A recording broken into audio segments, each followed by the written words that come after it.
Bonjour Dr Foucault, vous présentez la cosmétologie médicale comme une discipline à part entière. Selon vous, qu'est-ce qui a favorisé sa reconnaissance en médecine esthétique?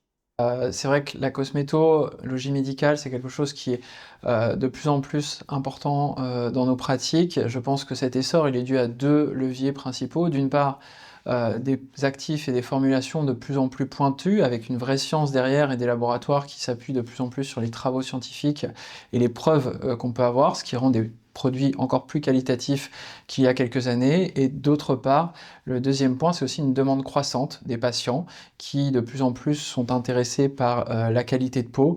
Et donc finalement, la cosmétologie n'est plus finalement juste du confort. Je pense qu'elle s'intègre complètement dans la pratique de la médecine esthétique et c'est même finalement la prolongation naturelle de beaucoup d'actes de médecine esthétique.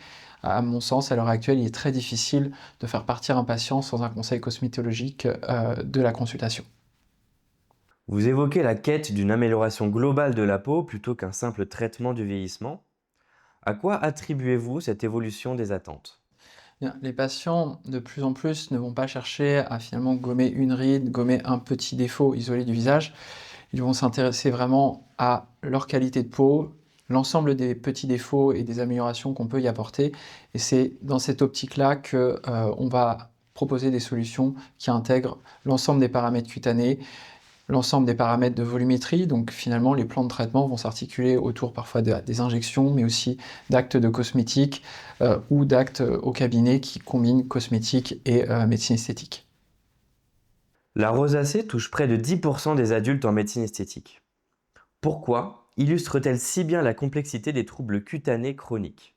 Bien, la rosacée, effectivement, c'est une pathologie chronique. Elle est à la frontière de plein de domaines, à la fois le microbiote, le déséquilibre cutané, l'immunologie, la vascularisation cutanée, l'exposome, plus communément appelé l'environnement, qui va avoir son impact sur notre mode de vie et sur la qualité de peau également. Et finalement, ça reste une pathologie très stigmatisante, et donc la frontière entre tout ça constitue le vrai puzzle de ce qu'est la dermatologie et la médecine esthétique, c'est-à-dire cette approche globale du patient avec l'ensemble des paramètres, la cosméto, la micronutrition, qui vont être des éléments essentiels dans la prise en charge de la rosacée.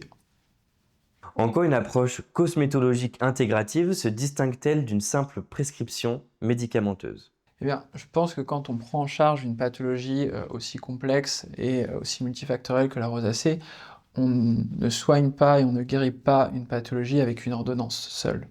C'est-à-dire qu'aujourd'hui, la rosacée, ça va passer par l'éducation du patient, la compréhension de la maladie par le patient, la prescription d'une routine qui va être également comprise par le patient, et donc finalement, c'est seulement avec cette approche globale que l'on va pouvoir proposer au patient des résultats durables également, puisque au-delà d'un traitement médicamenteux qui parfois aide beaucoup le patient, on ne les prescrit pas non plus à vie, ces médicaments sur ordonnance ou ces traitements, et ça peut être très intéressant d'arriver à équilibrer les choses par des approches qu'on peut conserver durablement et sur le long terme. Quels sont, selon vous, les écueils les plus fréquents rencontrés par les patients dans leur routine? Bien écoute, dans la rosacée, beaucoup d'erreurs, surviennent surtout sur des produits qui vont être trop irritants pour la peau. C'est très fréquent d'utiliser, des nettoyants, des exfoliants, parce que, voilà, les gens voient sur Instagram ou sur d'autres médias, qu'il faut nettoyer la peau et ils ont l'impression de purifier leur peau en nettoyant correctement, en se disant: «J'ai un problème, je vais correctement nettoyer ma peau». Eh bien, c'est là souvent la plus grosse erreur puisque finalement, dans cette pathologie, tous ces produits sont plutôt à ne pas recommander, ils vont être très irritants, agressifs pour la barrière cutanée, et on sait que ce sont des cadres où il faut extrêmement préserver la barrière cutanée, la réparer, et donc c'est en général la première chose. La deuxième, c'est que les protections solaires sont souvent pas très adaptées.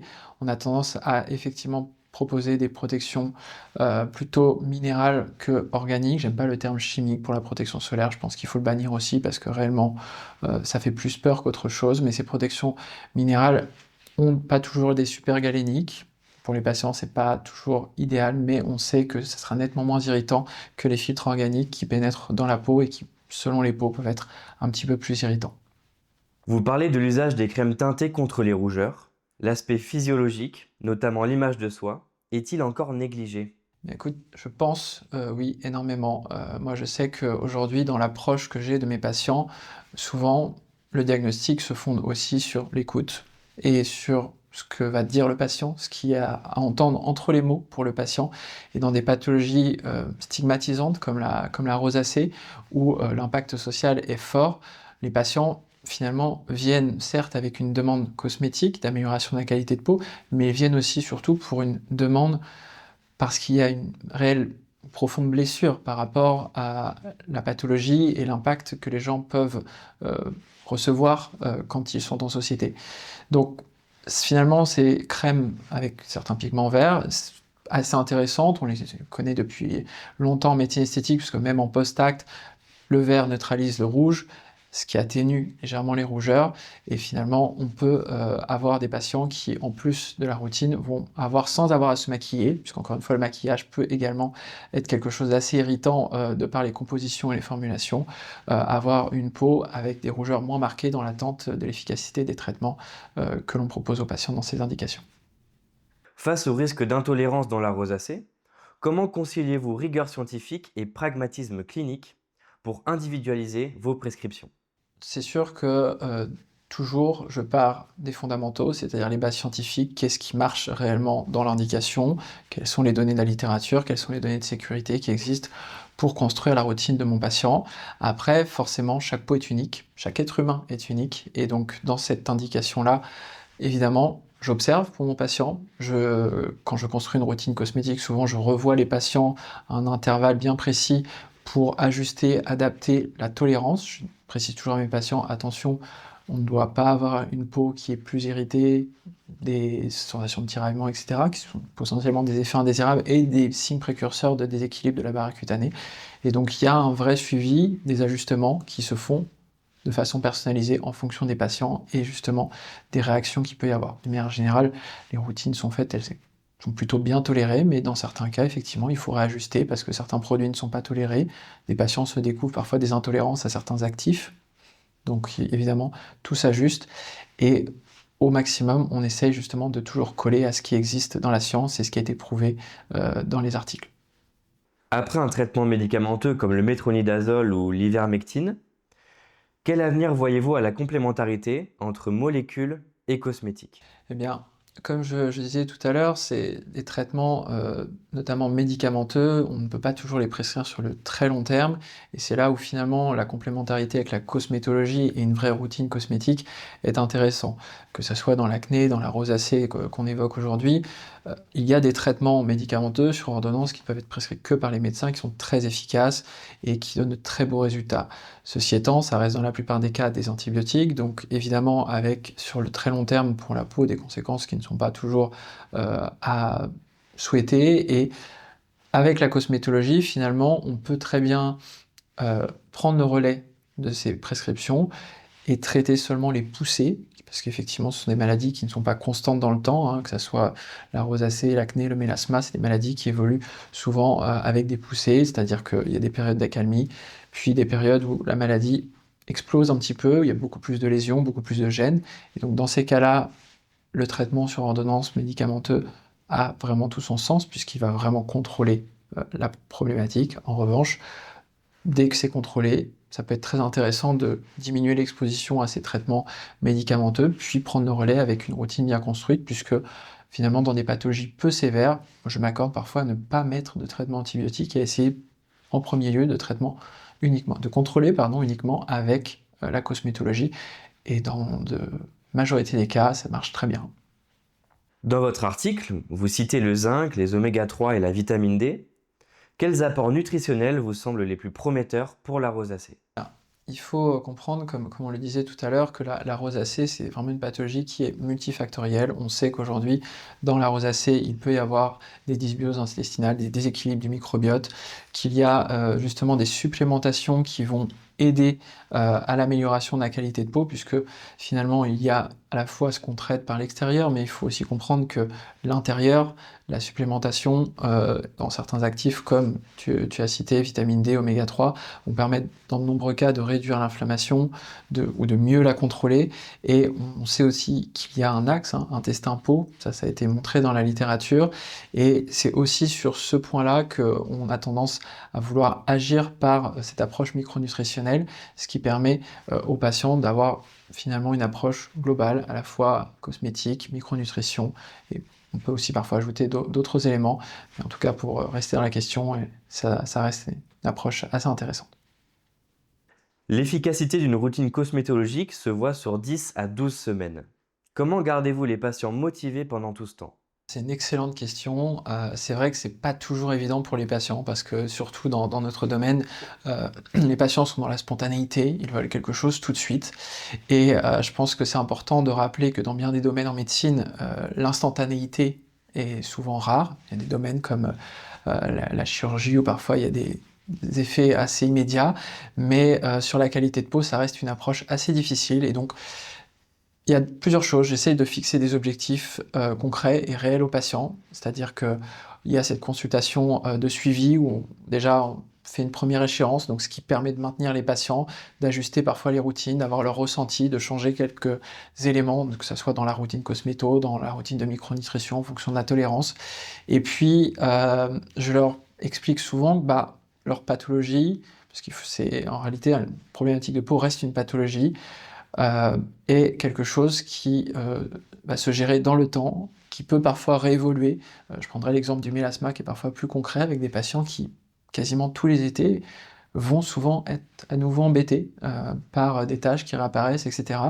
Mais quand on arrive à faire entendre aux patients que ça reste quelque chose qui va, dans la plupart des cas, rester chronique, sauf quand on arrivera à tout contrôler, tous les aspects de la pathologie, eh bien, ils comprennent que ça va pas être on-off en quelques jours. Et de manière générale, je ne sais pas si c'est moi qui ai de la chance ou si c'est les patients qui vraiment comprennent le message, mais j'ai pas trop de non-observance ou de patients qui justement arrêtent la routine et ils vont vraiment aller jusqu'au bout parce que finalement 3 mois, c'est pas si long que ça non plus.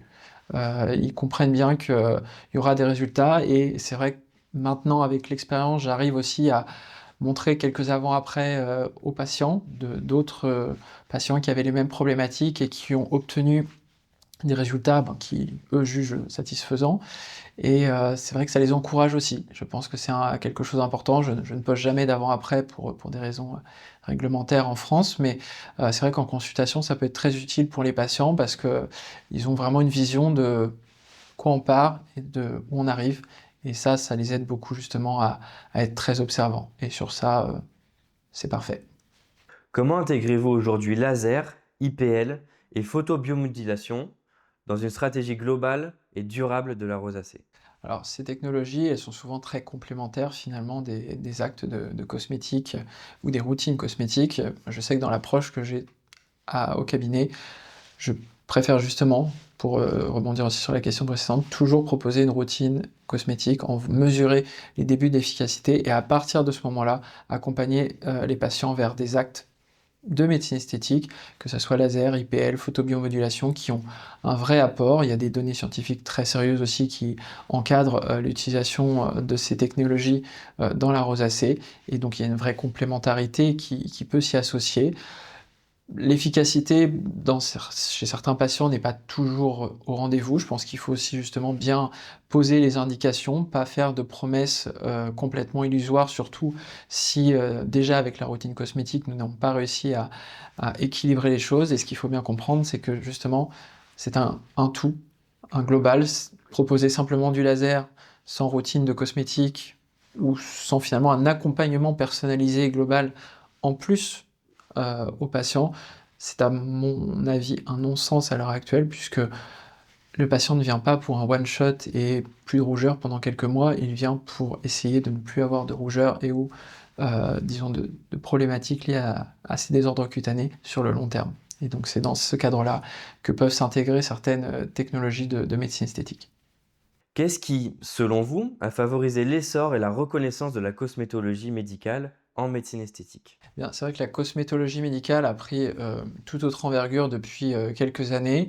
Je pense qu'il y a vraiment 2 aspects, qui l'ont fait changer, qui lui ont fait prendre une position importante. C'est, d'une part, une science toujours, plus pointue, beaucoup plus d'études scientifiques aussi sur la cosmétologie et derrière, pour les laboratoires sérieux, finalement des formulations beaucoup plus poussées, beaucoup plus raisonnées, avec des produits finis extrêmement plus qualitatifs qu'il y a encore quelques années. Je ne serai pas forcément de marque aujourd'hui, mais, j'ai récemment participé à un travail avec une marque et j'étais assez surpris finalement de la qualité des formulations par rapport aux actifs qui étaient présentés. Je suis très sensible aux formules d'ingrédients habituellement et finalement pour des ingrédients assez simples et des belles formulations à travail derrière, on arrive à des très très beaux résultats chez les patients.